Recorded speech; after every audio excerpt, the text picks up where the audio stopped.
work with a number of a student I've been lecturing a little while ago contacted me and asked me for some thoughts, some advice about getting into conservation. And she was describing all the steps she had taken to find her career, to find her space. And I couldn't fault her in terms of the things that she'd said she'd done.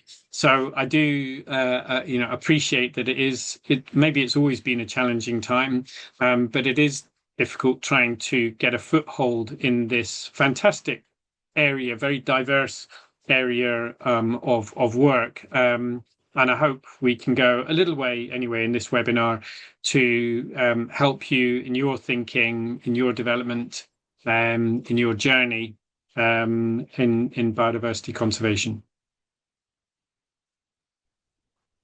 Great, guys. So now let's go into the part. And I would like to know, as any of us working in conservation, we have been moved in some way or in some moment of our career for a very particular moment. So I wonder about what's that moment for you? What was the first thing that inspired you to get involved into conservation efforts? You want to take that first, Isabelle? Okay, sure.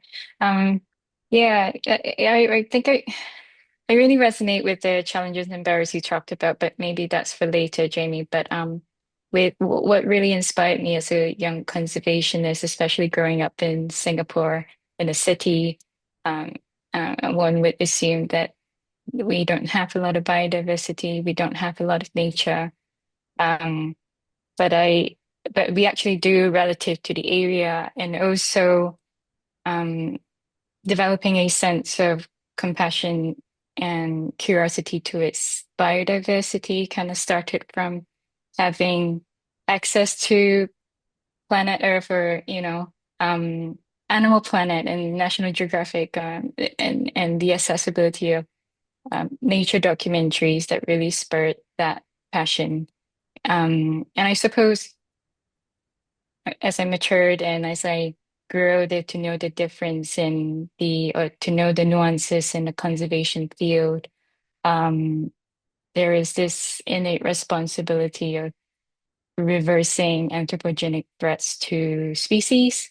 You're aware of human-induced threats, what development is able to impact species, but more so how can we coexist and how to be able to practice conservation as a collaborative effort. And I do love the field of conservation, and that is so dynamic. It covers a broad range of roles and research, socioeconomic, being able to bring livelihoods to people. And you're also looking at behavioral change and why people do things the way they do, or why are people involved in trade, for example. Um, and being able to have both compassion for people and animals.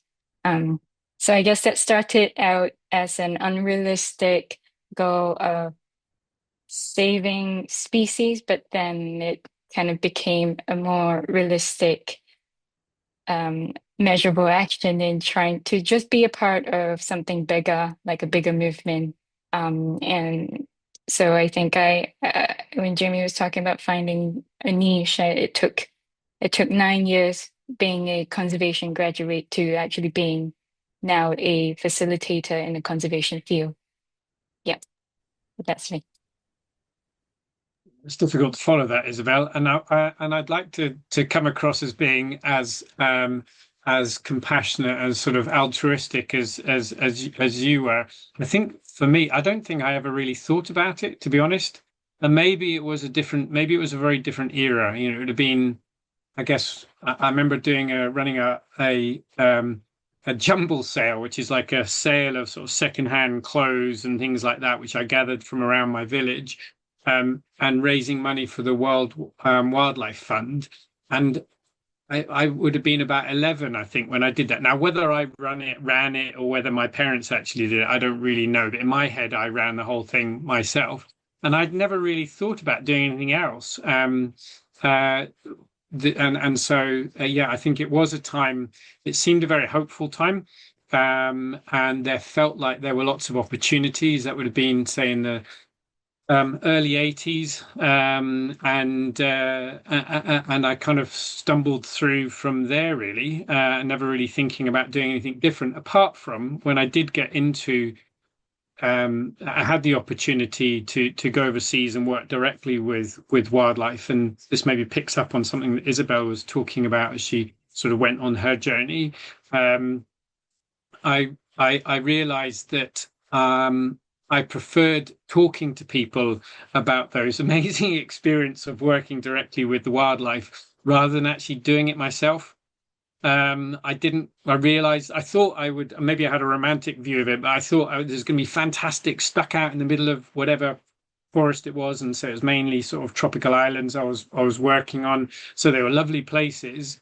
But I got bored. I got bored sitting out there on my own. I wanted to be part of nature, but at the same time, I needed to have that contact with people. And what I think is so wonderful about our sector, it's not exclusive, but I think it does present opportunities for people who have very different interests. And my one definitely is around interacting with people, understanding, as Isabelle was saying, why people do what they do, because there's usually a pretty good rationale, even if you don't agree with it. And increasingly, as I went through my career, thinking about how you can help people to find common ground and work out a way forward, rather than kind of locking horns, getting into conflicts, or deciding to just sort of go off on your own. And too much of that happens in conservation, that we have individuals who say, I can't work with any of you, I'm going to go and do it myself because that's the best way to get it done.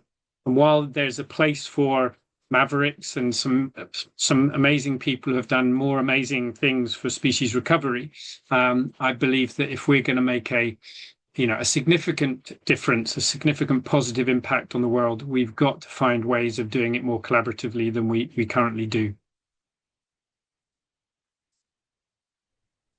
That's great. And an important thing that you mentioned, it's common ground. And I think that despite the difference between your perspective and Isabelle's perspective, there is a common ground between both of you, because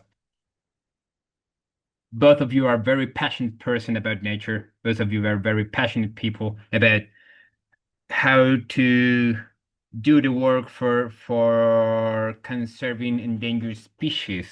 And the other thing that bonds you is that you have the will to make things happen, to change the status quo and start moving as one step at a time and start working until you reach the positions that you get. And this is what leads me to the next question. And it's a very simple question that every single person in society get to do. And it's, how did your scholar program prepare you for your path? Shall I take it? Should we alternate, Isabelle? Is that all right? Yes, okay. I'll Thank you for being fair. Okay, all right. Sure. So I did my, if you're talking about sort of your training that you went through, I did my undergraduate degree at Glasgow University in zoology. And I feel like those sorts of courses are less common now, that there's a very general course around sort of life on Earth. And I feel that the courses now, university courses now, are much more sort of specialized, or they're more targeted, as they should be, towards particular career paths. But that was a great, it gave me some really useful information, but really what it did was introduce me to very cool people. And there was one guy who was like a sort of David Attenborough character. He sounded like him as well. And all he did in his lectures was show slides, because they were just slides on a slide projector, clicking through, and he'd show slides of vultures or other views of the Serengeti or some big landscape, amazing species. And I just thought, I want to be like you. Yeah, it was, and a lot of this, and I imagine you're all finding this yourselves. A lot of moving forward is about contacts, and so how it helped me was that contact with him. He got me. I did an undergraduate project on lammergeiers, on bearded vultures in Israel, which was fantastic. And he then wrote a reference for me to get a volunteer position in Mauritius, working with the Mauritian Wildlife Foundation, and that sort of started things off for me. So that initial contact through a university lecturer doing inspiring things was the door opener to me for my career. So that's really how it started. One other thing I would add is I sort of see education as like as being being part of your journey, but like going up steps. So I feel like you can go along in your life, learning, doing, being in roles, and I feel that at some point you reach a point where you think, I can't get further at the moment. I'm either getting bored, I'm not learning something new, I'm not doing something new, or I'm not able to advance unless I have something else. And that's when you decide to take on another qualification, and that lifts you up a level, and then you can work away along, and then you can keep going. So I did my master's course much later on. I was about, it must have been 10 years after doing my undergraduate degree. But as when I knew that I needed this, it was going to help me to get further in my career and to do more. And that was in Madagascar. It was fantastic. So yeah, so thinking about the training as a sort of a door opener, but also as a sort of a lift. Maybe you kind of press the button and you go up to the next level. And that might not be in terms of sort of seniority, but in terms of your influence, your understanding, your satisfaction in the work that you are doing. Isabelle, help me out of my lift analogy. No, your lift analogy is great. So I very much like you, Jamie. I did my university degree in zoology and conservation biology, and I think you were at that. Well, you were there to experience the birth of conservation biology, sort of in the 1980s, and that's why I think it was more generalized than what it is now. And I think the course that I took in University of Western Australia was also very generalized. We didn't have a lot of the distinction between theory and practice was quite obvious, especially kind of coming out from universities and being in the working world. And that's why we have mentorships and internships like this to help bridge the gap. But in terms of my degree, it gave me an understanding. I didn't really know exactly what I wanted to do yet, but I did know that through my degree, I wanted to work with endangered species, something to do with reversing human threats. And so after my degree, I sort of casted my nets and did quite a few stints in the NGO, being a campaign executive in Singapore. So that was with regards to conservation education, and then had a few laboratory internships as well, at locally in A-Star doing pathology work.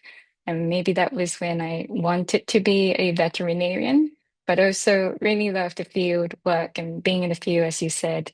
And so I kind of was stuck for a bit, thinking that maybe I need more hands-on experience. Maybe I just need another degree or a master's, or even get into an academia role. to pursue a PhD, but I wasn't quite sure exactly how. So I chanced upon the Saving Endangered Species course led by Durrell Wildlife Trust, which is also an affiliation with the University of Kent. And this was led by Jamie. So we had gone back, well, 8 years back, Jamie had led this course, and also teaching pretty much kind of the same thing, but at a deeper level and a wider scale, I think. So there was a lot of practical stuff like long-term monitoring, but there was also leadership roles or how to problem-solving skills, and I was exposed to problem-solving models like fishbone analysis, problem 5 whys, so on and so forth. And that was the best 6 months, not just learning the stuff that Jamie had taught, but also being able to learn things like small population biology. But yeah, kind of coming out of that was a bit of a high for me. And then adjusting back to Singapore and or coming back from Canada and adjusting back to Singapore, finding a job and starting from scratch is really about the people you know. So I wasn't educated in Singapore, at least not for my degree. So I didn't have the connection to start with. And so it was a lot of just writing in, showing up at a professor's doorstep and asking, how can I get connected? What are the projects that I could I'm interested in this project. Would you be able to link me up with someone else? So I did a few research stints and volunteering research assistant project with telemetry and also camera trapping before it landed me into a 2-year full-time position as a biodiversity specialist in the impact assessment field. And still really wanted to do the work of conservation. So I took some time out and worked on my side gig as well. So it's never really like a linear path, isn't it? And then that had also led me back to trying for a conservation position, and just so nicely, coincidentally, that Mandai Nature was also offering a position, and so I put myself out there in the uncomfortable zone and did the interview again, and so I'm here. Yeah. Well, what I think about this is that many of us has somehow walked the same path, because we all started with uncertainties at a school level, then find somehow a way to deal with that in the last stage of the university program, and professional development that it's meant to do every young professional. And then the important part there in the university is that it got that one person that linked you with your real passion, with that what you want to actually do with for the rest of your life, and give you that opportunity. And if you grasp that opportunity, then you got it. Then you could, develop all your scholar programs with through an MSc or a PhD.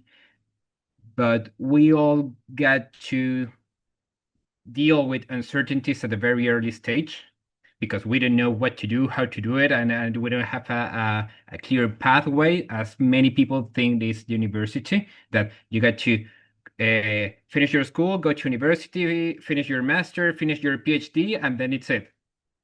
You got to figure out different ways, because we're flexible. We got to adapt in a kind of Bruce Lee way. We got to be like water.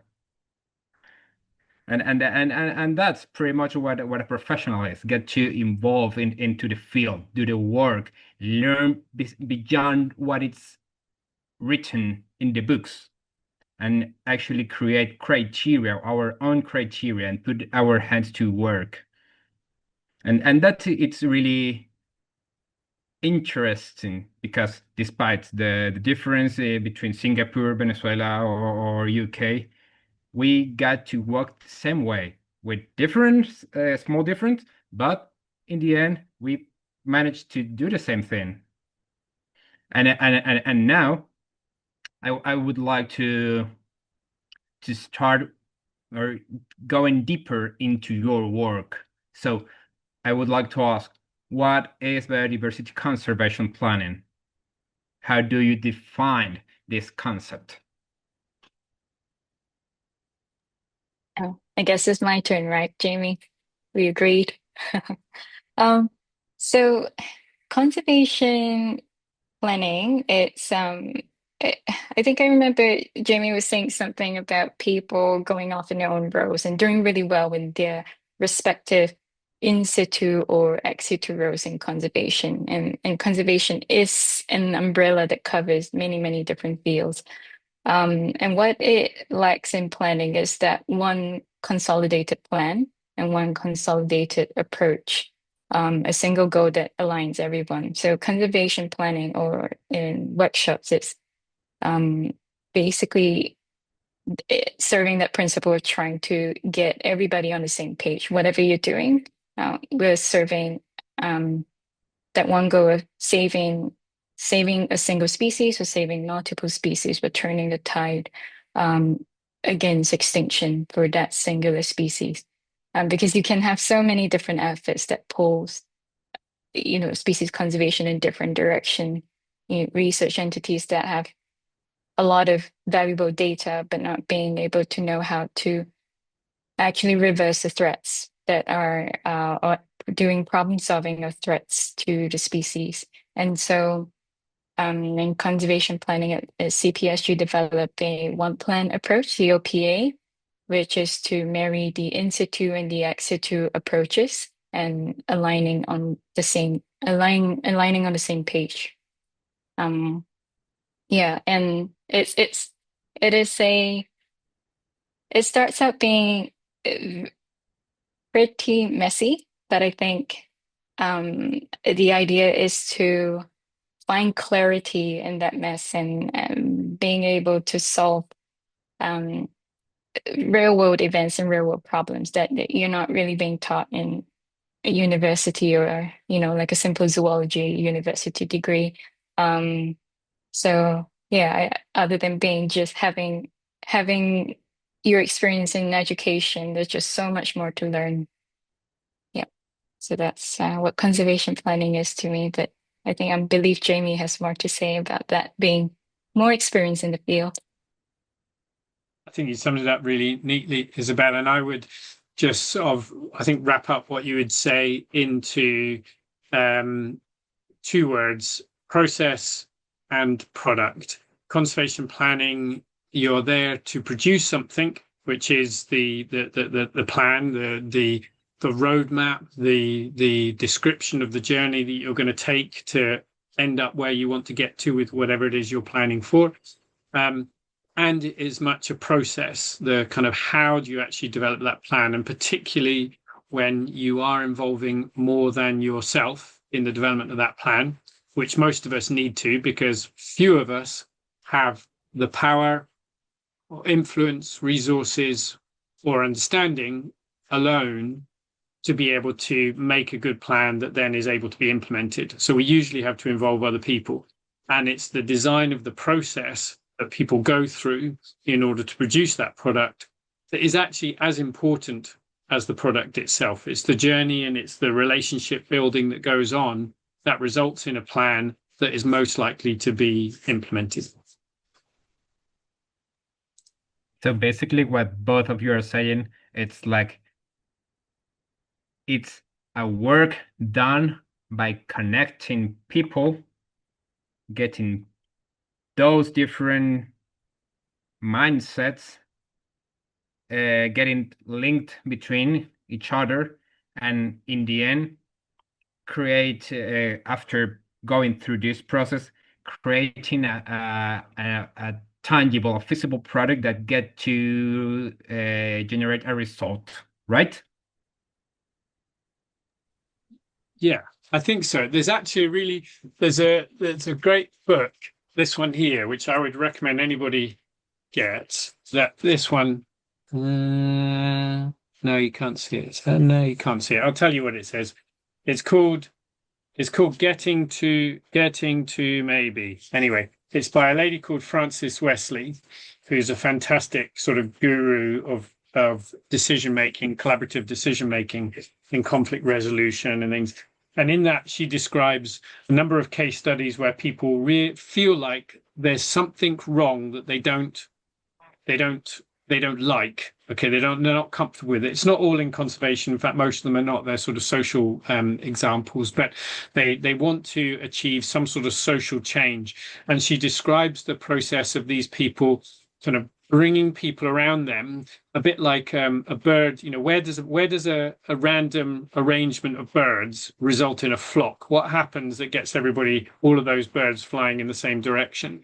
And that planning is about bringing that flock together, so that it is kind of moving in a sort of united fashion. So I think you're right around the connections between people and a movement in a particular direction. Great. And that being said, what do you think that motivates young people to engage in biodiversity conservation planning? Is different than it was before, or do you think that young generations have a bone for conservation nowadays? I think there's greater awareness of conservation planning as a kind of a discipline or sub-discipline in itself than there probably would have been before, at least within the conservation space. You know, going back to the 70s and 80s, people had an idea, and this is a very crude way of putting it, so I'm not saying that this was always the case, but I think generally you had an idea, you put it into practice.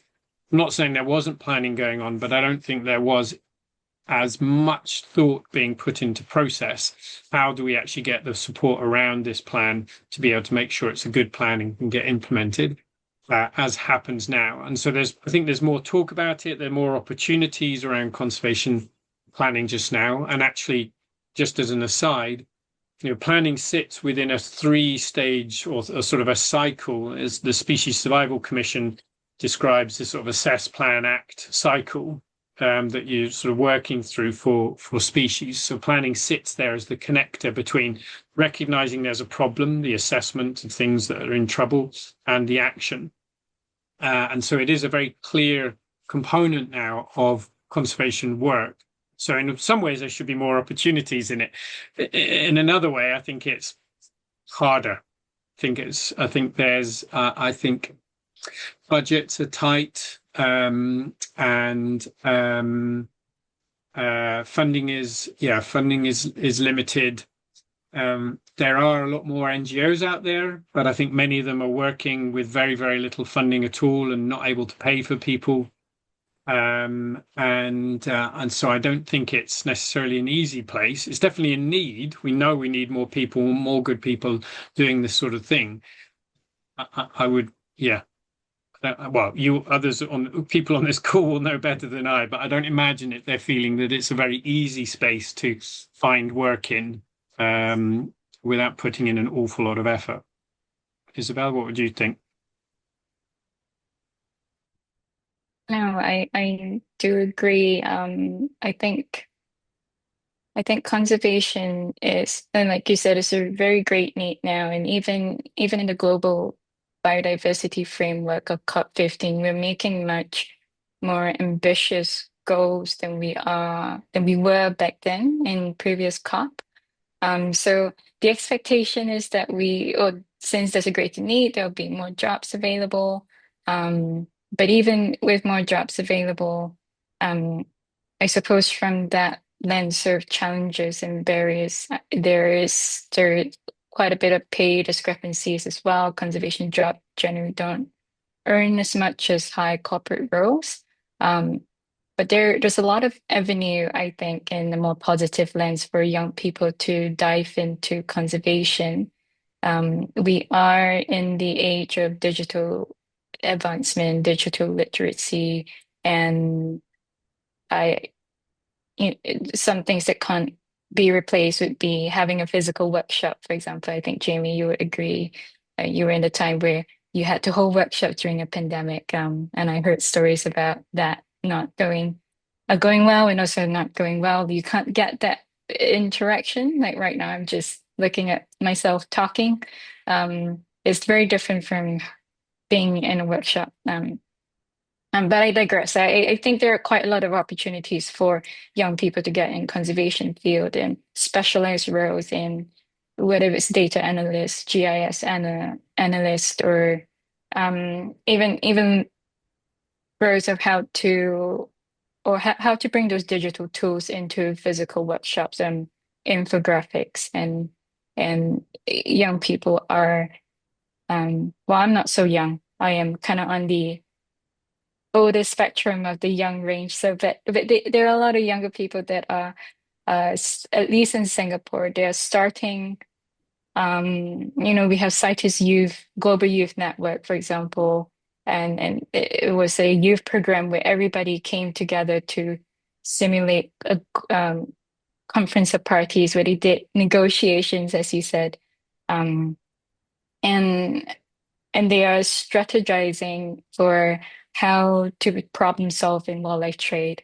And this is amazing. You get people as young as 18 coming together and figuring out things about policies, wildlife policies. And I think the movement and youth are such an inspiration to older people like Jamie and I, or on a different level. So I think it's a more positive lens to this, is what I'm saying. I think that's spot on, isn't it? And I think you're right to bring the tone up a bit, because there's a lot more variety, I think, around roles that one can go into. And I think if you're on this call and you've not got a scientific background, or you've not got a zoology background, I would not be put off at all. In fact, and I don't want to put off people who have got that background, but if you came from marketing or communications or finance or any range of sectors, the conservation world needs you and recognizes that they need you more than they did before, because we're trying to professionalize our organizations. It's not just about passion. The passion has got to be directed in some way, and that's got to be sustained. And so there's a lot more, I think there are a lot more opportunities around working in organizations to help them to function more effectively. I also think there are perhaps other sectors that you can turn to now that we couldn't do when I was younger.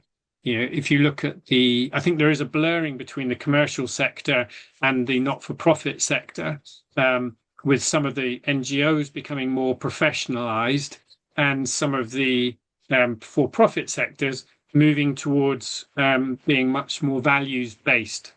Something I can't remember the chap's name, but the guy from Patagonia who set up Patagonia, gifting the whole organization to generate funds on a sustainable level for conservation. It's $200 million a year, I think there was the revenue from Patagonia. So that's going to be invested back into conservation work, and attached to that will be jobs. I think the impact investment sector. There are a whole range of industries as well now that need to and want to demonstrate that they're having a lighter impacts on, sometimes positive impacts on the world around us. And that's a really refreshing move. And I think that does provide opportunities for people, whether they're coming from within the conservation sector and sitting within the NGO sector just now. I don't think you need to feel you're restricted in that space at all. I think there are more places where you can actually get meaningful work out there. Well, that's nice. And this resonates very much with a question that Ramesh Katashira just asked. And he says, I am right now working with a policy framework for conservation, not specifically species, moreover landscapes. Now I'm fascinated to do my PhD in species conservation. How feasible is it to get PhD over species, and how are prospects after a PhD? Well, I don't know whether I've not got a PhD, and I've every now and again I've thought about it at different points in my career, and decided that the trade-off wasn't worth it. I think with all these qualifications that one can get, I think it's helpful to value them in their own right. And so, in terms of the prospects afterwards, I think it depends on the country and the sector that you're in.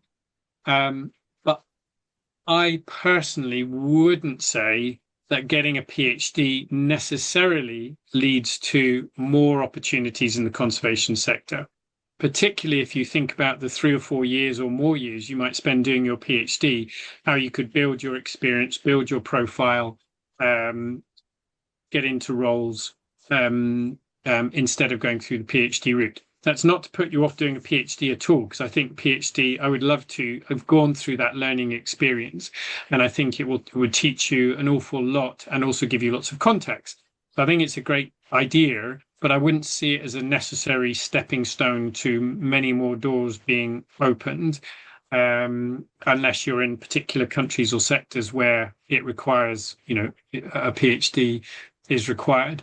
And in terms of how feasible is it to do a PhD in species, I see no reason at all. We've got many more universities now that have biodiversity conservation, or you're talking about landscapes here, sort of broader environmental conservation qualifications and departments. So I'd have thought that there are more opportunities now rather than fewer to be able to get a PhD in or around species or other sectors. But don't feel like it's a necessary move. Do it because you want to do it. That would be my non-PhD thought. What do you think? You add? I also don't have a PhD. I don't think I have the rights to be giving any advice in this sector, but I did naively think that getting a PhD or getting a master's would get me into a job of conservation. But what conservation really needs is the skills and interpersonal skills and project management that are very transferable, and not necessarily just having a doctorate degree, or a doctorate, and also I did question, just from a personal point of view, I did question my motivation of why I wanted a PhD in the first place. And for me, I didn't want to be too specialized too quick. And I've also aware, at least from where I am in Singapore, there are a lot of PhD graduates that they're very successful in their own rights, but also graduated from a PhD and not being able to find a job that pays them as what you expect to pay a PhD graduate as well. But pay aside, if research is your passion, and you really do want to study a certain taxonomy or maybe study species conservation, then I would say that that 4 years that you spend in that degree would definitely be very, very transferable to the species conservation field, because we do need that knowledge gap to be closed. But I do agree with Jamie. I don't know if it would guarantee you a job in the conservation field. I had a fellow classmate who was an economist for 10 to 20 years and decided to jump on a conservation career, and he's now a working conservationist in the UK. And I've also had a very brave friend who was in the finance scene for about a decade or so, and she's now a practicing vet who does conservation on the side. So yeah. Well, thanks guys for sharing your insights with Ramesh. I hope that this helps him with his professional or academical path. And now with the harsh questions, I would like to know if there are or the opportunities are equally, or how do you perceive opportunities in conservation planning? Are they equally distributed across disciplines? Let's say biology, geography, vets. Are there barriers for young people to get into this? What are your thoughts about this? Do you want me to go? I'll go first, Isabel. That messes with it, doesn't it? Because I've changed the routine now. But anyway, keeps it fresh. Well, actually, what I'll do is I'll try and also answer anonymous attendees' question as well around the skills for a good basis to start. Participants here will know more of the barriers because you may be facing them. I cannot say whether there are more planning opportunities in the veterinary side or any other side. Just as an aside, where one of the training courses that we run is on wildlife disease risk analysis. So if you are interested in the veterinary side and how you do conservation planning, definitely decision making on that side of things, then go and have a look at that course at our website. But I do think that there are ways in which you can reduce the barriers and make yourselves more attractive, whichever sector you are looking at, and is referred to some of the skills before around problem solving, around leadership and management, around facilitation. If you look at this, and there have been a few papers published on this in recent years, the gaps that there are within the conservation sector, the key gaps that are coming out include the ones that I've just described around communication as well. There are technical gaps around GIS and other sorts of analytical tools that and skills that are needed, but a lot of what is required that would get you into some of those sectors that Ilab was describing are some of the I would describe them more as sort of transferable skills rather than soft skills around management, leadership, facilitation, process design. How do you actually help groups to make a decision or to develop a plan? Those are sorts of skills. I am biased because that's the sort of space I work in, but I do think that that's what employers are looking for.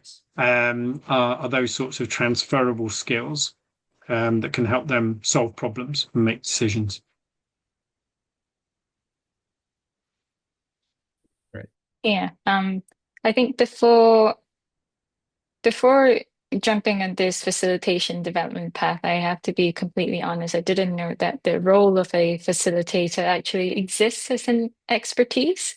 And even getting into the job, I was discussing with my wonderful mentor, Rupali, that you don't really understand what you're getting into until you are at a physical workshop facilitating.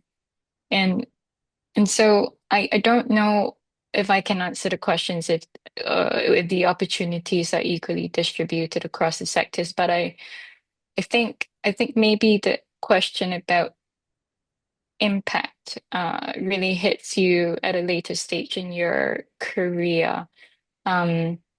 You could be trying all sorts of different views to fit your resume and finding what you like and what you don't like, what you want to do, 20 years down the road. But I'm not trying to say that your job should be your passion, but a job can be your passion. And so the question of impact really hit me when I was, I guess, being in the field for so long and questioning what impact does this have in the conservation field?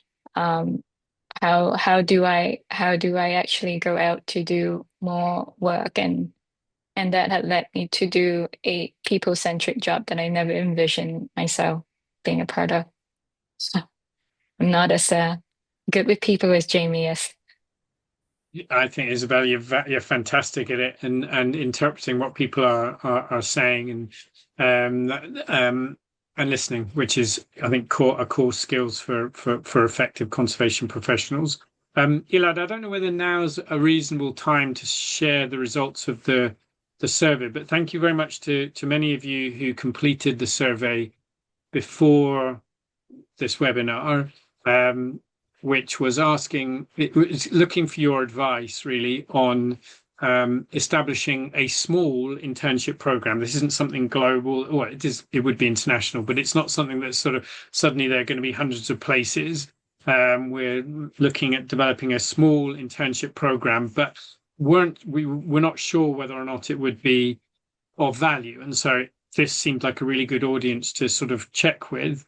And I'll just very briefly share with you the results, partly to show you that that they have made, they have been listened to, and we're going to think about them more internally.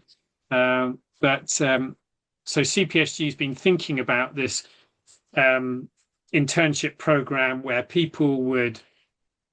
where individuals would be selected in some way to be able to participate as an intern, where they would be given a work package that would involve skills development for them, kind of aspects of work that needed to be done that they could take ownership over, so they could produce something by the end of their internship and develop their career potential, I suppose, as a consequence.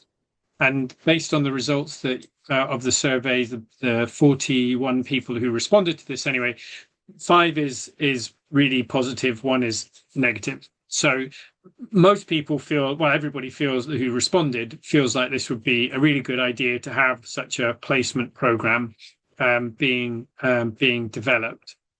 There was a sense that the time frame, the most appropriate time frame, was probably sort of several months, a year maybe sometimes, but it was felt that probably would be too long, weighing up the benefits of gaining some experience with the costs of not being able to do other things. So a few months seem to be what you feel the internship, the placement program should really look like. And here's just an illustration of some of the written feedback that was provided, but it seems to be reflected in other comments that people made. A placement of 3 to 6 months seems to strike a good balance, and that seemed to be quite a common feeling. There was much greater variation in your sense as to whether such a program should be linked to a university course. There were slightly more people who thought very much yes, but there also it was quite well spread across the options. So you were a bit unsure about that. And I think these comments sort of sum it up nicely. I don't feel strongly about linking the program to a university course because it risks excluding early career professionals or people making career changes. So this was, I think, this again a general sense you had that it's a good idea to give that opportunity, but be wary of sort of excluding others who might then not be able to take advantage of it. You did feel very strongly that it should be funded in some way, and as I mentioned, I think in the survey, for those of you who completed it, we're not in a position to be able to, at least not at the moment, to be able to kind of give sort of a salary for that role. But that's partly why we thought about a university link, because they can sometimes access funding to cover the students' costs. So we would look at covering costs if you were going to a workshop and things like that, to be able to cover travel, etc., costs involved. You feel like it should be linked to some funding. It's extremely important. Here are just a few of the comments. Unpaid placements risks excluding talented people. Even if funding is partial, some form of financial support helps ensure equities, attract strong candidates, etc. So you feel that there should be some recompense for people's role within the program, or at least them not being out of pocket from being part of such a program. And you also gave some other ideas about what we should think about, flexibility of entry, as we talked about already, clear expectations and mentoring support, and this sort of idea of equity in access to it. There is a mention at the bottom around making a short course available to people within the internship program, and actually something that we will be doing by the end of this year and into the start of next, as well as the longer courses that we currently run online. We will be starting to launch a series of much shorter courses, which will be easier to access and easier to get completed, that cover conservation planning in different shapes or forms. So thank you very much for that, for completing that survey. And we will take those results and think about them as we go further in developing the program. Ilad, back to you. Thanks, Jamie, for sharing the result of the poll. We're running out of time, so I'm gonna make one last questions out of the list. And it's about engagement for planning, for young people engagement. And it's basically, are there a platform within the CPSG or the SSC where young professionals can participate in decision making, developing capacities? How do young professionals can do a meaningful contribution to conservation planning, and what are the skill sets that they would need?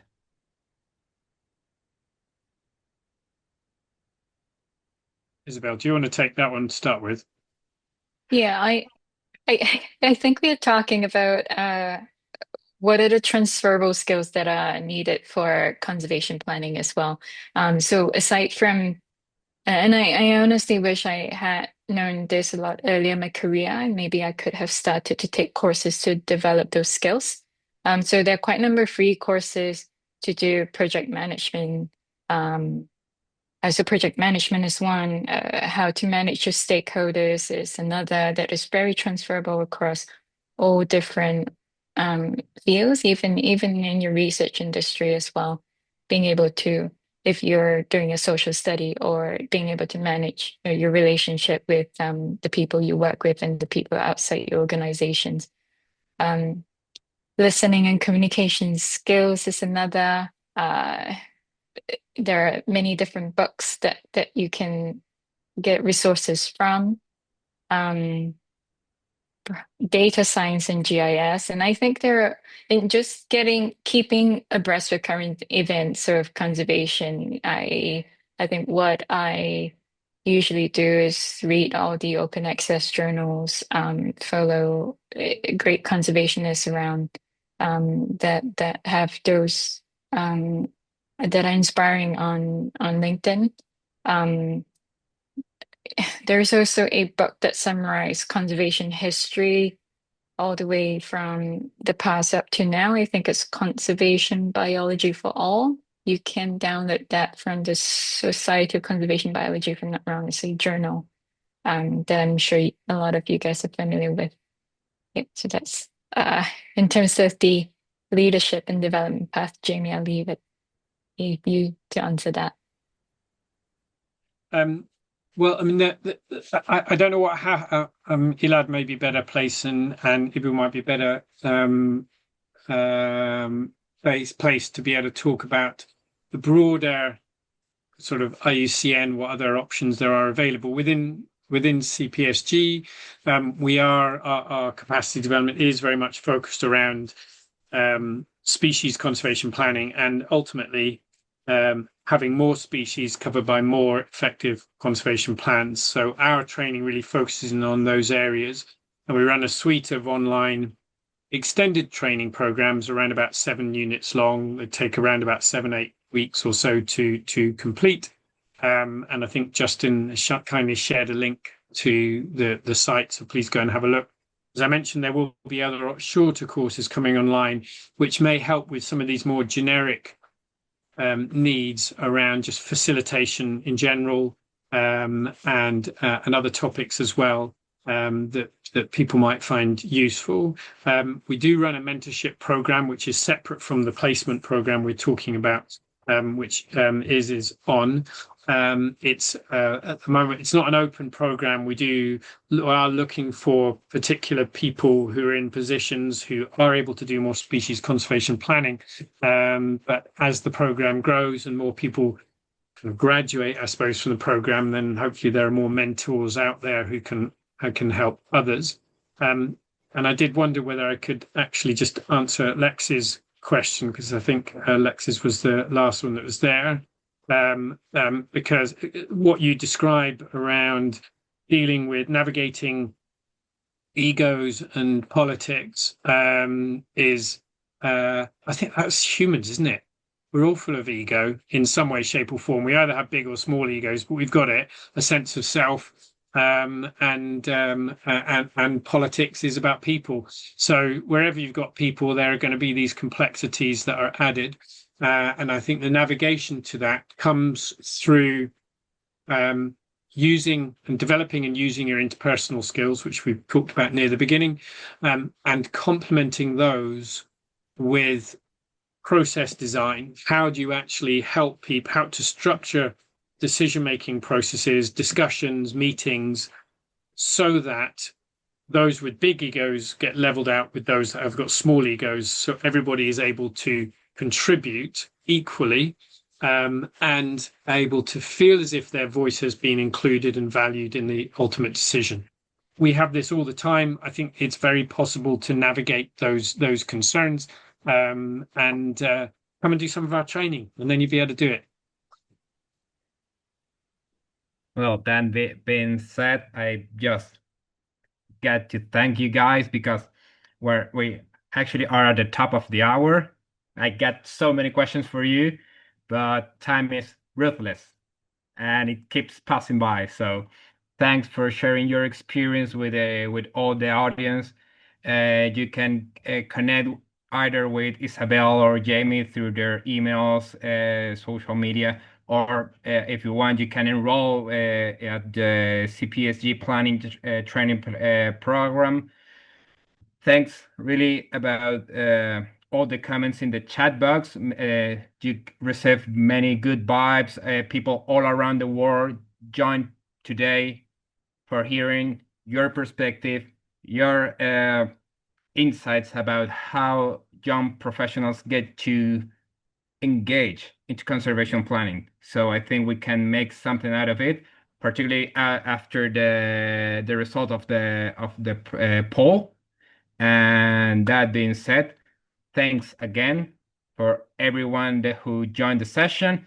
Thanks, Isabelle. Thanks, Jamie. Thanks, Justin, Ibuku, all the team. It was possibly just because of you. Thank you, Elad, and everybody, and Justin and Ibuku. Very nice to meet you guys from all over the world, and see you next time. And I do encourage everyone to put yourself in very uncomfortable situations like this. Take care. Yeah. Yeah. All right. Thanks, guys. Bye for now. And see you next time.